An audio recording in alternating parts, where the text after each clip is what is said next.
Hi, and welcome to this week's episode hosted by Gray and Mark Law of St John's Health and Fitness and Mark Elm of Leeds Beckett University, where we take training theory and science onto the gym floor.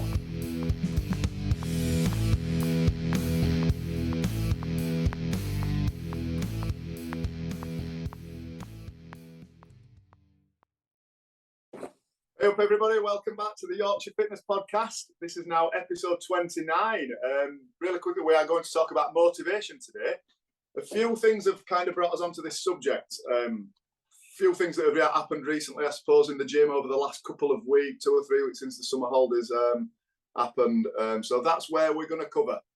So just before we continue into the chat and I pass you on to our co-host, I'll just have another quick reintroduction. I'm Gray. This is Mark and Mark. So us three kind of are the Yorkshire Fitness Podcast. Let's say you are only just joining us and this is your first episode you've listened to. This is kind of us three. Me and Mark are here at St John's. We're in his base, his little gym that we have in Wakefield. Mark is over in his headquarters at Leeds Beckett University where he's a lecturer. So that's it. So yeah, so let's get on with it. We'll chat about motivation. I'm sure we get a lot of questions about motivating. How do you stay motivated? Kind of people ask us quite a lot.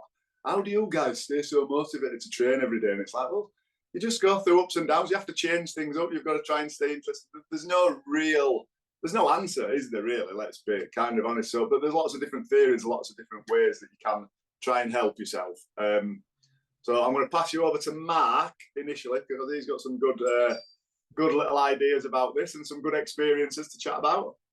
Yeah, so I thought being the academic in the room, I start off with a bit of theory about what is motivation, because it's one of those terms that all people always use. I think it gets used randomly without really kind of appreciating what it means. So it's kind of thing that something that drives your behavior. Really, it is as simple as that. So it might be a psychological thing that is the underpinning reason why you behave in a certain way or don't do something, for that matter. And broadly speaking, there are 2 ways that somebody's motivated. We call it intrinsic and extrinsic. And so extrinsic motivation is something that is external to you that you want to achieve or call. So it might be winning a prize, getting a certificate for something.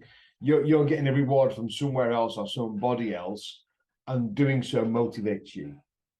So I know you guys played in the sports world. I was in S&C, so it could be a trophy at the end of the year, winning the league or promotion or something like that. That's the thing that motivates you, that drives your behavior, that achieving something external. Internal is something that is like a personal desire, something that you want to accomplish and want to achieve, but it isn't given to you by somebody else. So in my world, we talk about learning. I talk about making people learn. There's no kind of end to that. You don't kind of get a goal. We might give somebody a qualification, but that's because they've got enough evidence. But the process of learning is ongoing. It's a lifelong thing. So we would like our students, I say like our students, not enough of them are, to be internally motivated. They're motivated to learn, and the desire to learn drives their behavior to keep on doing things that make them learn. So in the fitness space, it might be somebody is internally motivated to be fit or be healthy or that kind of thing. And that's what then drives their behavior. But I think a lot of people start to think of motivation by external. So I'm going to drop into a bit of goal setting stuff. So outcome versus process goals. It's the outcome that people are drawn to because it's obvious and it's a bit easier. I want to fit into or buy X size clothes. That's the external reward. I get to purchase something that is not what I can purchase now. And that's my external reward, as opposed to the internal process of enjoying the process of getting fit and getting healthier. So that they're kind of, broadly speaking, the 2 kinds of motivation.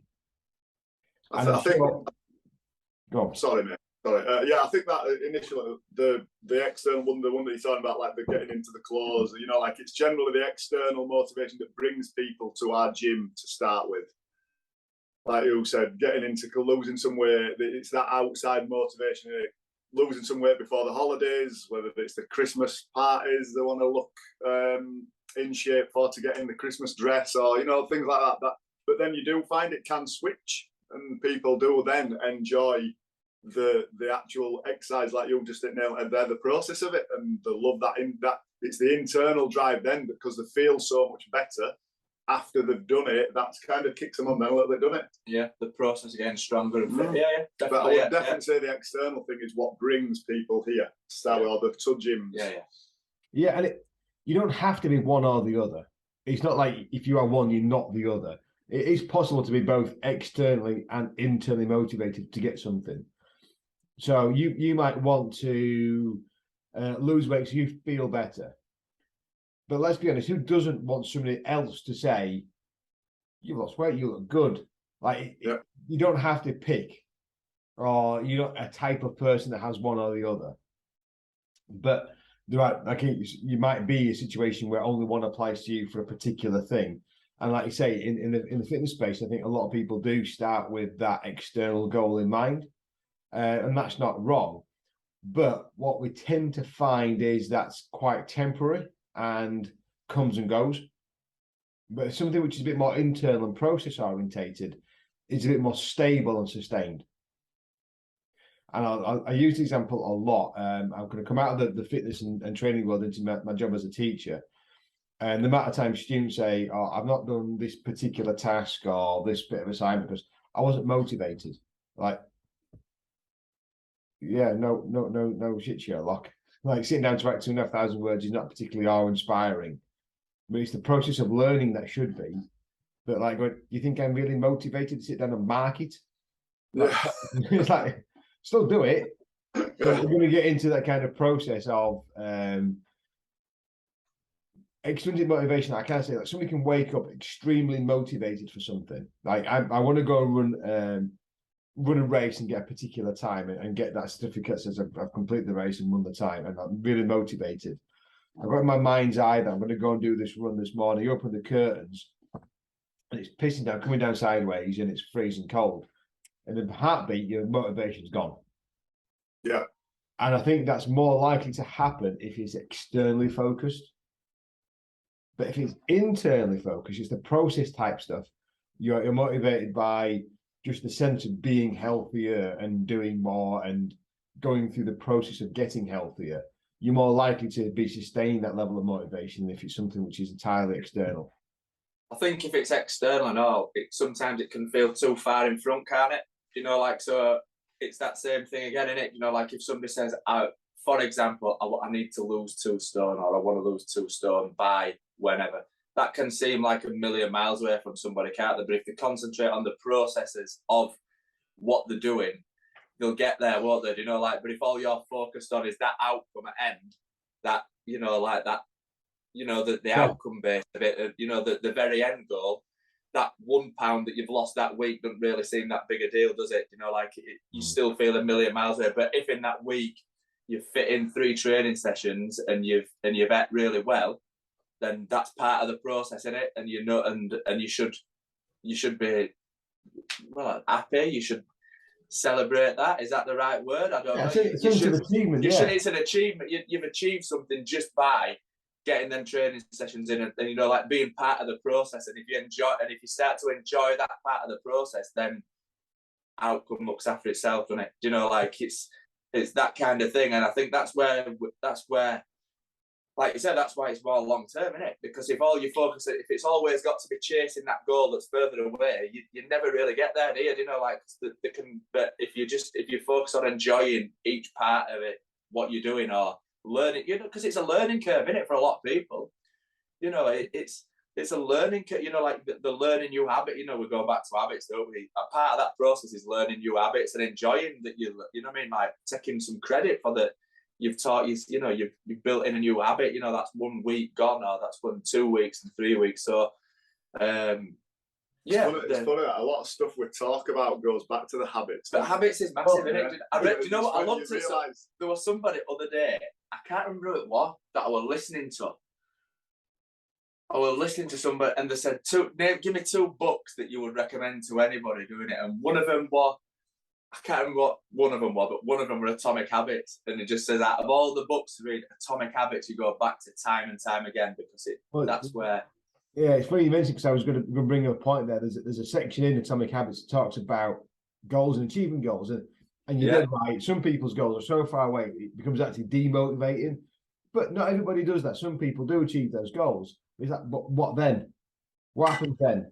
So we talked about in the habit situation. If you've got good habits, once you've got your goals or the goal's gone, you're left with the process and the habits, and that still carries on, and you're still going to achieve things. Even if you've got a goal, you'll still achieve things. If you're only goal focused and it's only externally, how many goals have you got in you that are motivating? Yeah. Like you might have like invested all in this one goal that was motivating to you, and then you've achieved it, and then what's next? And I think that's the kind of the weight loss for holiday kind of scenario. Going, I've got my holiday goal, I've achieved my holiday weight, which is this external number. It's me, but I've kind of almost put it like as a prize to get that number. But then what's next? Like, how do you want to lose more weight for the next holiday, or do you kind of put your weight all back on again and reset, which is, I suppose, happens a lot. So I kind of need to think about what's left over once the goal's completed.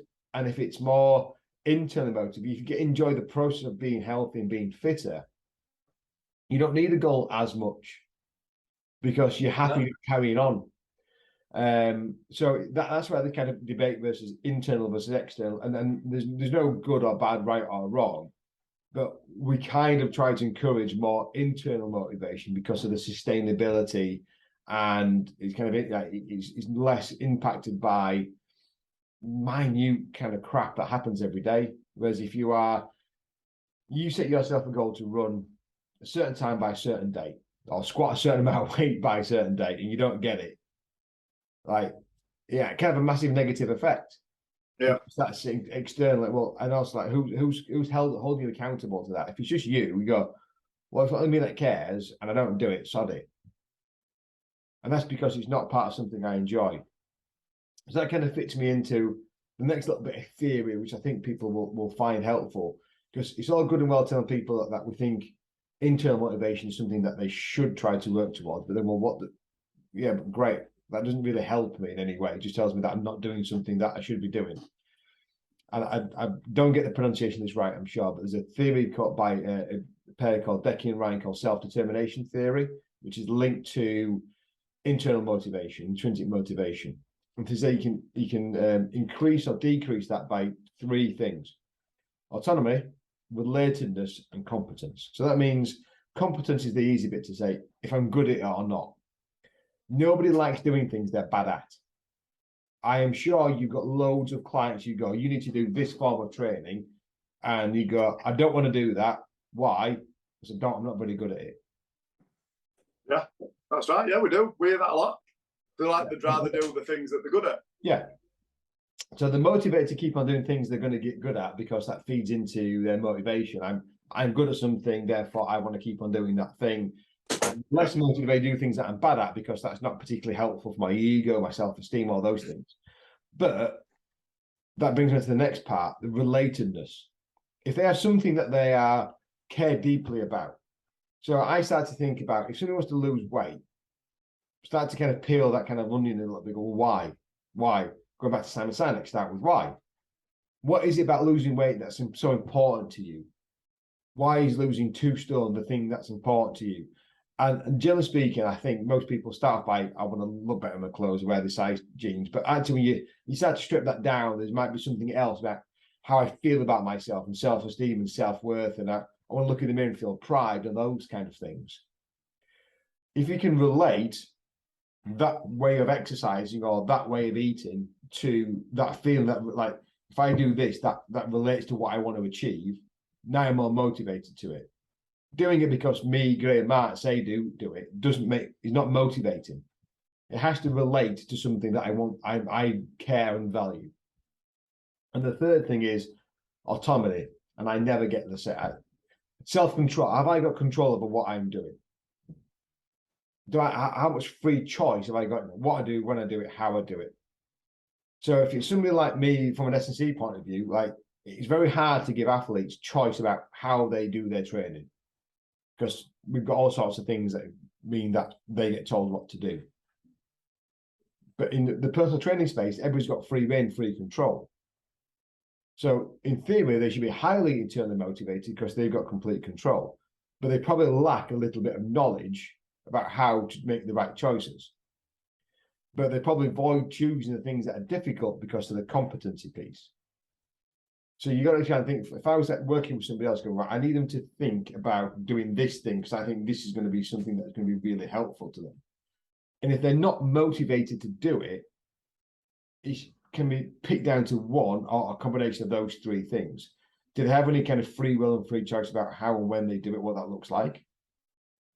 Do they have, do they understand how it relates to them and what they want to achieve?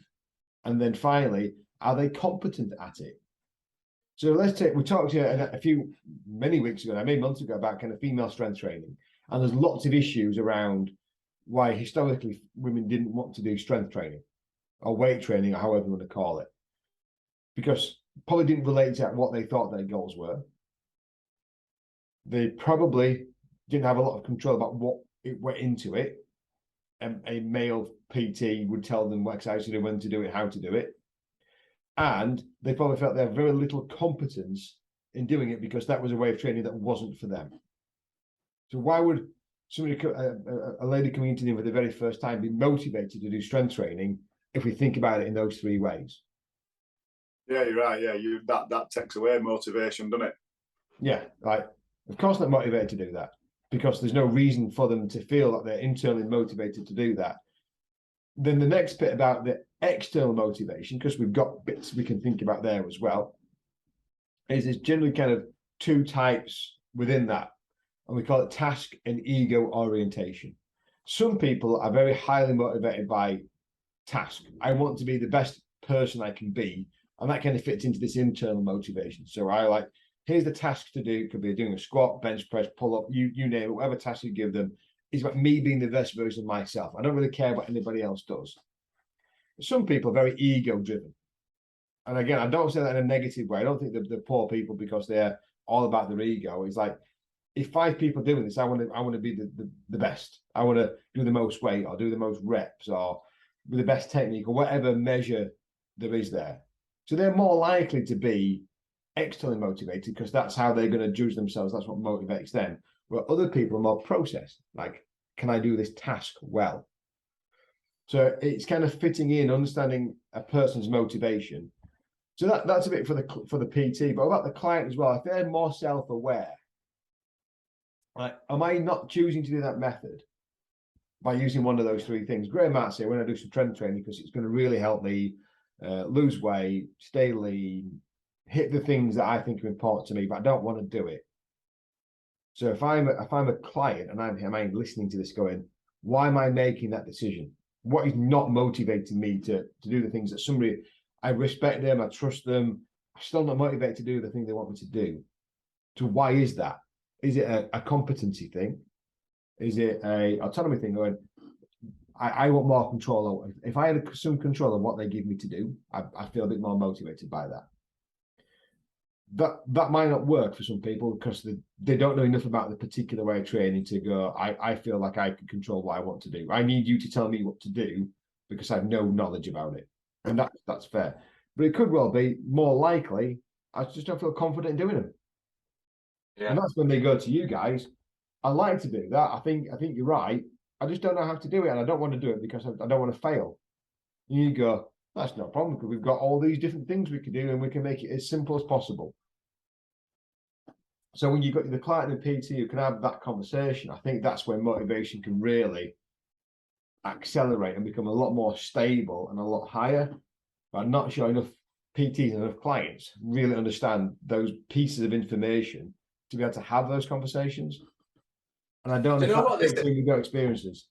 Yeah, no, it does. But it turns out because you know, like, I think a lot of people, you would look at this on motivation, like they look at like, oh, it's a podcast on motivation. When really, when you cut it down, like there's a lot to it, isn't there? And understanding how you think about things, from other people's point, like for them understanding their where they sit with it, I think it's a hell of a lot more interesting than others, because I think some people might think it's just putting the favourite song on and just training as hard as they can. Something like that, or like just one of them things. Oh, well, like, to motivate me, I'm just going to do this and I'll hammer it. But there's a lot more to it, isn't there? And if you understand it more, and the way you think and what you wanted, and having them conversations. I'm just thinking of like Mark, our trainer.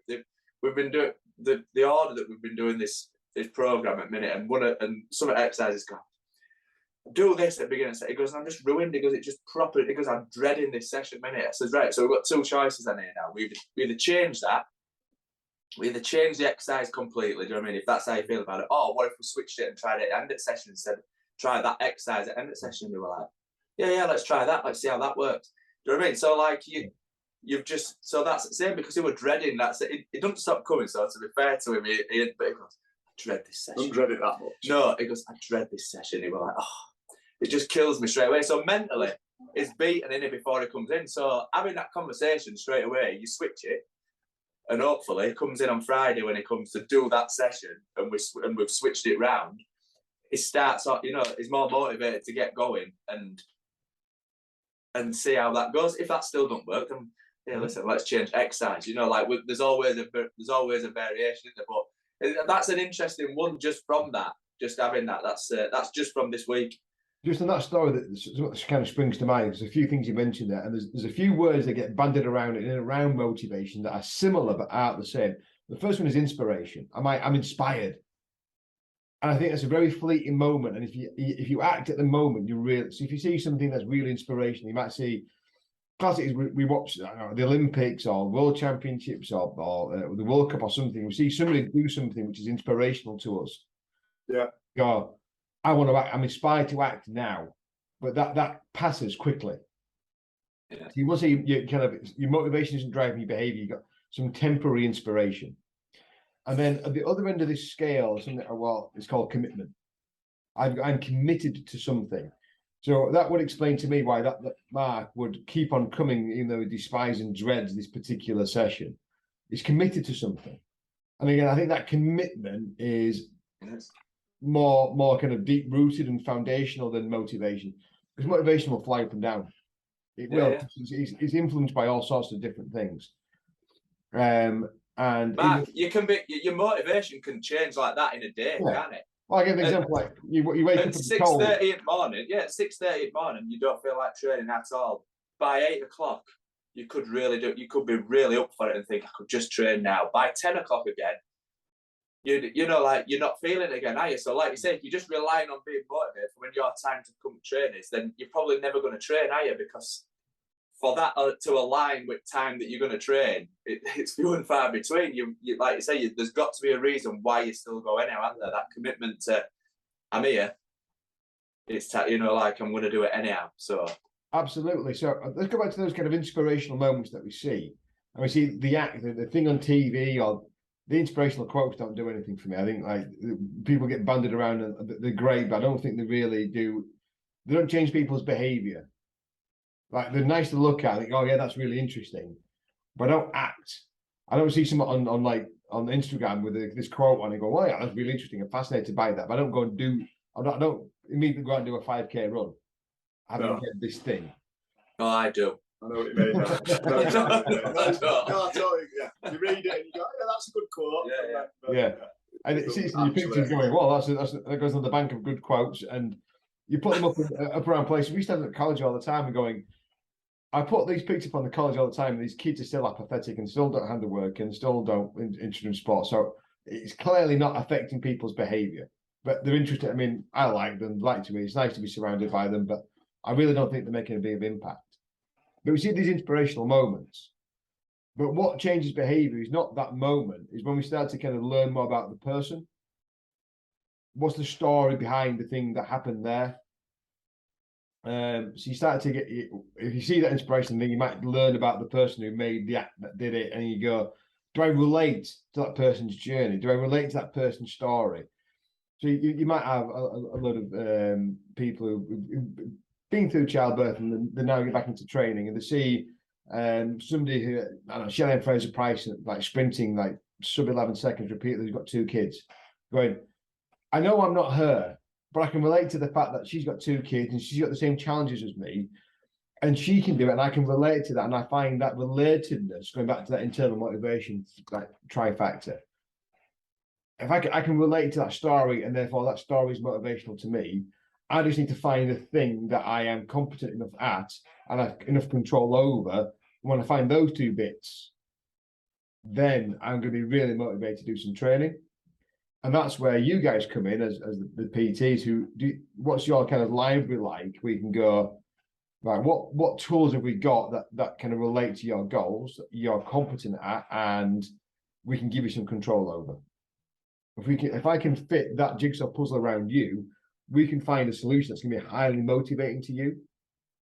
And in those initial consultations and the conversations with your client, you'll tap into the thing they get committed to.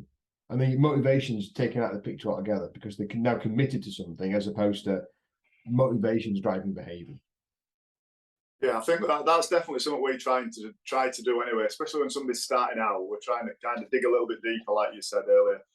You've got to try and find out what exactly is motivating them to even make the first step to get in, and then what you're going to be able to do, how you can work with them to keep it going, to make it a lifelong change. The difficult part, I suppose, for people is if they haven't got access to coaches, to PTs, or, you know, like kind of on that setting, how do they even get started if they are? So it's quite a complicated thing. It's a bit of psychology, isn't it? That you've got to kind of start. You've got to think about the process. What is going to motivate me? If there's plenty of people sat at home right now, and they have been for years, let's say, who actually do want to do some exercise and they want to change the habits and the behaviors and get into an exercise, but they just don't do it.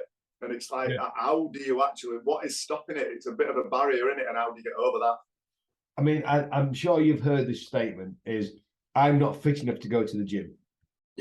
Lots and lots of times. And that fits back in, if you think about those 3 things, that fits back into competence. Yeah. It's almost like there's an entry barrier to get in. You've got to do like a handstand and a cartwheel to get through into the gym. It goes back to Nikki. Can you remember Nikki? No. Yeah, Dr. Nikki. Don't shake your head at me. The quote that she'd said when she says, "You're too old not to go," you know, like that's a similar sort of thing. Yeah. You are too old not to go to the gym. You know what I mean? You know, like, you're too unfit not to go to the gym in a way, aren't you? You know, like, not I'm too unfit to go to the gym. You're too unfit not to go to the gym. If you know what I mean, if that makes sense. And if shaking your head, you think I'm going to open my mouth and say the wrong thing all the time. I'm not having it. Oh, who's the one that edits the video? Who's the one that edits the video? I have a reason for shaking heads. Look, you put your foot in it once or twice, and then that's it. Yeah, once or twice. Anyway, what I was going to say then is, like, so if you think about who the people you want to recruit as members, as clients, that kind of thing, then actually think about your branding and what image you put out there into the world, going, are you actually then fulfilling what they think? If you've got this image of shredded 19, 20, 21-year-olds doing these incredible athletic tasks, and somebody goes onto social media or website, whatever it is that they think about, and they're on the cusp of engaging with something, but they've got this image that I'm not fit enough to go to the gym, and that's all you've got on your branding, your social media advertising. You're feeding that in. You're going, this is not for you. This is for these wonderful athletic people over there. You stay where you are. Luckily